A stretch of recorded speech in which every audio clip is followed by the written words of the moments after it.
Masih di Sapa Indonesia Malam bersama saya Friska Clarissa. Roy Suryo CS mendatangi Komnas HAM Rabu siang. Audiensi selama 1,5 jam itu berlangsung tertutup. Kedatangan ketiga tersangka kasus fitnah ijazah palsu Jokowi ini diterima langsung sejumlah pimpinan Komnas HAM. Bersama tim kuasa hukumnya, Roy Suryo CS menyampaikan dugaan pelanggaran HAM berupa diskriminasi dan kriminalisasi selama proses hukum yang dijalani dalam kasus dugaan ijazah palsu. Pihak Roy juga mengklaim tak diberi ruang untuk menghadirkan saksi dan ahli. Selain itu mereka juga menilai perkara ijazah palsu ini melanggar prosedur. Kalau ini bukan bukti yang termasuk yang di-highlight adalah ketika status kami naik menjadi tersangka, kemudian kami kena cekal, kemudian kami kena wajib lapor. Itu adalah pelanggaran hak asasi manusia yang luar biasa berat. Ya. Dan kami tadi menyampaikan bahwa ini buktinya, kalau kami itu ketika melakukan penelitian, itu adalah resmi diminta oleh TPUA waktu itu, selaku saksi, ya, selaku ahli. Dan saksi atau ahli itu berdasarkan Undang-Undang Perlindungan Saksi dan Korban, itu memang tidak boleh tersangkakan gitu, apalagi dilakukan. Untuk membahas adanya dugaan kriminalisasi dalam proses hukum kasus dugaan fitnah ijazah Jokowi, saat ini kita langsung bergabung dengan Rismon Sianipar yang merupakan salah satu tersangka dugaan fitnah ijazah Jokowi melalui sambungan Zoom, dan di studio juga sudah hadir Maria Semar selaku Ketua Umum Rampai Nusantara. Selamat malam Bung Rismon juga Bung Semar. Malam Friska. Selamat malam Mbak. Selamat malam Bang. Halo. Semar. Halo Bang Rismon. Saya ke Bang Rismon dulu. Jadi sebenarnya yang dianggap pelanggar HAM yang dianggap oleh Bung Rismon, Bung Roy juga Dr. Tifa itu apa sih? Ya, sebelum ke situ ya kami perlu jelaskan tadi ada informasi sangat penting dari Ketua Komnas HAM saat ini Ibu Anis Hidayah ya. Yang mengatakan bahwa pada 2 gelar perkara khusus, yang pertama dilakukan di Mabes Polri maupun yang kedua di Polda Metro Jaya, mereka tidak hadir. Jadi keterlibatan mereka pada 2 gelar perkara khusus itu tidak ada sama sekali. Jadi mencatut ya baik Mabes Polri maupun Polda Metro Jaya itu mencatut sengaja nama Komnas HAM seolah-olah hak-hak asasi kami sebagai peneliti itu sudah terpenuhi pada 2 gelar perkara khusus tersebut. Ini info yang sangat menyakitkan hati kami. Ya, bagaimana kepolisian, Mabes Polri dan Polda Metro Jaya sengaja mencatut nama Komnas HAM, padahal mereka tidak hadir. Itu info A1 langsung dari Ibu Anis Hidayah ya sebagai Ketua Komnas HAM.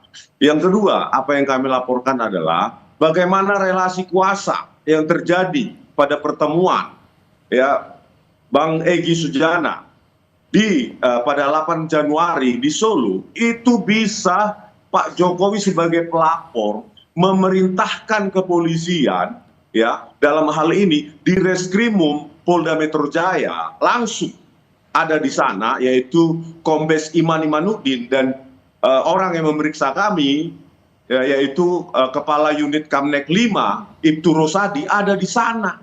Langsung diperintah-perintah seperti itu. Terus di mana? Ini kan penyidikan ini sangat bias. Joko Widodo sebagai pelapor itu masih punya kendali penuh pada kepolisian. Inilah makanya kami ingin mengajukan ya bahwa ya hasil forensik Polri layak diragukan, sangat layak diragukan karena relasi kuasa tersebut. Ya, oleh karena itu kami ingin lab for luar negeri agar tidak bisa diintervensi. Ada di Singapura, ada di Jepang, ada di Korea Selatan, ada di Australia. Jadi Anda meragukan hasil dari lapor Polri tadi, menganggap kalau Bung Rismon ada relasi kuasa, termasuk juga ada temuan kalau dari informasi yang didapatkan Bung Rismon tidak ada Komnas HAM pada saat gelar perkara khusus. Silakan Bung Semar. Ya, pertama saya mau respon begini ya, kalau dianggap Pak Jokowi itu memiliki kendali terhadap kepolisian, mungkin Bang Rismon dan kawan-kawan nggak cuma belakangan ini jadi tersangka, dari awal juga sudah bisa jadi tersangka.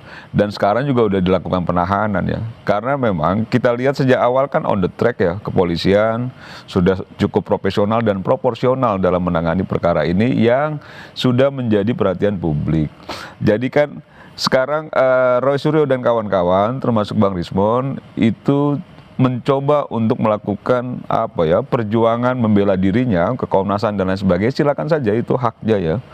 Tapi kan sejak awal kita semua tahu, sejak awal justru yang menantang-nantang itu kan Roy Suryo dan kawan-kawan untuk dibawa ke proses hukum, untuk dilaporkan dan lain sebagainya. Itu jejak digital yang tidak bisa dihapus. Nah, ketika sudah dilaporkan oleh Pak Jokowi dan akhirnya berproses, sekarang membangun narasi, orang menyampaikan kritik, orang melakukan penelitian, kok dikriminalisasi.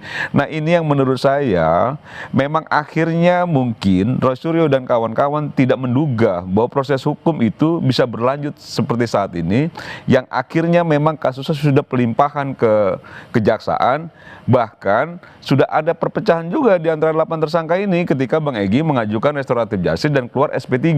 Berarti kan sudah tidak solid. Dugaan kita selama ini bahwa kapalnya sudah oleng, udah betul-betul oleng dan mungkin sebentar lagi karam. Nah, tinggal lagi sekarang bagaimana orang-orang yang memang masih mendapatkan ancaman hukuman pidana ketika ini berproses secara pengadilan, itu kan ingin coba untuk membela dirinya, dan silakan saja. Tapi jangan juga ketika polisi tidak melakukan penahanan ketika diperiksa dulu, Bang Rismon dan kawan-kawan menyatakan provisi sangat baik, sangat profesional dan lain sebagainya. Sekarang ketika tidak menguntungkan, menganggap polisi dikooptasi, polisi itu masih pengaruh Pak Jokowi. Ini yang menurut saya narasi-narasi yang dibangun, narasi-narasi yang sesat ke publik, dan sebenarnya akhirnya mengganggu juga gitu ya kondusivitas yang secara akal sehat itu sudah tidak masuk akal ya.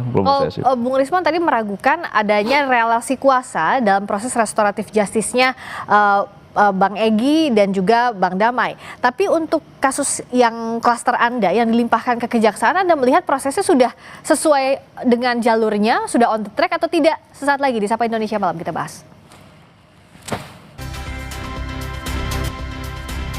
Masih bergabung Rizwan Sianipar, salah satu tersangka dugaan fitnah ijazah Jokowi, dan juga Mardiansyah Semar selaku Ketua Umum Rampai Nusantara. Bung Rizwan, kalau dalam kasus Anda yang masih bergulir sekarang di kejaksaan, itu sudah sesuai dengan hak asasi belum?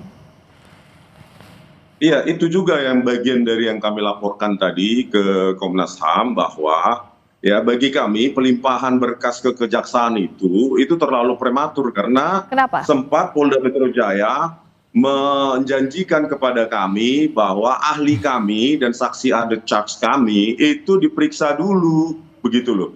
Karena kita pertanyakan bagaimana mungkin ini terkait dengan manipulasi digital yang dituduhkan kepada kami, itu kan dituduhkan hanya karena 5 ahli yang diperiksa oleh Polda Metro Jaya. Sementara kami juga memiliki 5 ahli untuk men-challenge itu. Ya, seperti Profesor Dr. Tono Saksono, seperti Profesor Henry Subiakto, Dr. Rido Ramdhani, belum juga dengan Dr. Leoni dan lainnya. Jadi harusnya Polda Metro Jaya melengkapi itu dulu, mendengarkan ahli dari kami, bukan hanya sepihak 5 ahli forensik digital yang memvonis kami memanipulasi dan menuduh kami dengan sangkaan pasal 32 dan 35 Undang-Undang ITE tanpa mendengar ahli dari kami, dan secara prematur dan tanpa dasar ya di Reskrimum Polda Metro Jaya ya Kombes Imanuddin menuduh buku Jokowi's White Paper itu tidak ilmiah. Apa dasarnya? Gitu loh. Yang kedua ya. Ya, Bung Rismon, silakan. Ya, yang kedua, bagaimana mungkin ya itu langsung diberikan setelah itu, hanya beberapa hari setelah Bang Egy Sujana itu mendapatkan restu untuk RJ dari Pak Joko Widodo. Ini kan sangat dekat, korelasi antar relasi kuasa itu kan sangat tercium di sini. Ya. Jadi itu yang mau kami sampaikan. Iya, tadi timeline itu dianggap semakin menguatkan adanya relasi kuasa dan dianggap tidak diberikan kesempatan yang setara untuk Bung Roy Suryo CS. Enggak lah, sejak awal juga kan menurut saya ya sudah cukup diberi ruang lah buat Roy Suryo dan kawan-kawan dalam proses hukum yang kemarin. Apa bandingannya bahwa itu memang sudah fair dilakukan? Ya sekarang begini, ini kan kasus yang sangat sederhana sebenarnya. Kasus ketika dituding oleh Roy Suryo dan kawan-kawan termasuk Bang Rismon bahwa ijazah Pak Jokowi palsu, itu lalu dilaporkan oleh Pak Jokowi karena merasa bahwa itu tidak benar, itu fitnah. Ijazah Pak Jokowi asli. Dan itu yang akhirnya dilaporkan secara hukum. Nah ini soal yang sangat sederhana sekali, apalagi alat ujinya Roy Suryo dan kawan-kawan, Bang Rismon itu alat ujinya bukan ijazah langsung Pak Jokowi, ijazah yang diambil dari medsos. Gitu loh, udah jelas itu ijazah fotokopian, ijazah yang dikopi, diteliti, itu kan sudah masuk unsur pidananya. Kalau kita bicara soal tindak pidana, selesai situ. Tapi karena memang ini terlalu banyak ya drama-dramanya, terlalu bising, terlalu gaduh, sehingga akhirnya polisi melihat bahwa ini perlu didudukkan sebaik-baiknya kasus ini. Dan itu dilakukan. Misalnya ada beberapa yang diminta sama Roy Suryo dan kawan-kawan kan juga diakomodir, kan begitu ya. Misalnya apa? Gelar perkara khusus dan lain-lain itu kan juga diakomodir. Nah ini yang menurut saya ketika tidak menguntungkan akhirnya menuding-nuding polisi tidak profesional, ada relasi kuasa. Pak Jokowi kalau memang dianggap punya kekuasaan penuh terhadap kepolisian pada saat ini yang beliau sudah pensiun ya, sudah tidak lagi menjabat, mungkin itu bisa dibuktikan bahwa tersangkanya nggak baru kemarin dari awal. Pilih-pilih Bang Risman kalau ada yang dianggap tidak menguntungkan, dianggapnya itu nggak fair, seperti yang ditudingkan oleh Bung Semar tadi. Ya, saya mau menanggapi ya bahwa ini kasus ringan, kasus sepele, ini kasus susah, kasus rumit. Kenapa? Bagaimana ya? Kenapa? Manipulasi digital itu kan harus ditentukan, dibuat secara spesifik mana yang kami manipulasi. Bagaimana metode kami disebutkan itu manipulasi? Ini kan perlu pandangan dua ahli ya, baik dari pihak Pak Jokowi atau pihak Polri maupun pihak kami. Ini bukan masalah sepele, Bang Semar. Ya, Anda mungkin nggak paham bidang ini. Bagaimana nggak sepele? Kalian mengklaim bahwa melakukan penelitian secara ilmiah, tapi alat ujinya aja alat uji bukan milik Pak Jokowi. Bukan ijazah yang memang dipegang Pak Jokowi, tapi dari medsos. Dari mana, akal sehat mana yang bisa meyakini bahwa itu ilmiah, Bang? Dari mana, Bang? Oke, Bang Rismon dilanjutkan, Bang Rismon. Bagaimana Abang bilang ini nggak sepele gitu loh? Kalau alat uji Abang itu ijazahnya Pak Jokowi ya diizinkan untuk diteliti dan akhirnya hasilnya itu memang dicurigai itu palsu, itu boleh Abang bicara palsu. Dijawab dulu Bang Rismon, silakan. Ini fotokopian yang Abang jadi alat uji. Silakan Bang Rismon, dijawab. Gitu loh. Ya, ini karena di studio jadi gampang memotongnya ya. Silakan, jadi begini ya, Anda kan nggak paham bidang digital image processing. Ya. Yang kami ajukan adalah ahli-ahli di bidang itu. Apakah di dalam video-video YouTube saya maupun di yang tertulis. Mau ahli apapun Bang, alat ujinya harus benar gitu loh. Jawab itu dulu, Bang Rismon.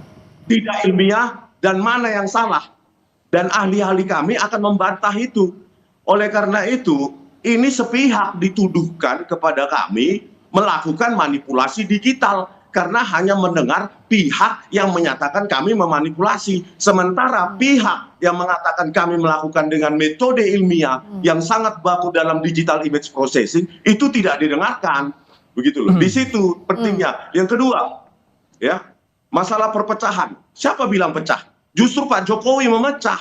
Sebelumnya mengatakan bahwa ini akan secara bermartabat diselesaikan di persidangan. Tetapi kenapa itu diberikan restoratif justice dan SP3 hanya 2 orang? Itu kan sengaja pemecahan belahan itu. Ya karena itu mengajukan Bang, restoratif justice itu kesepakatan dua pihak gitu loh.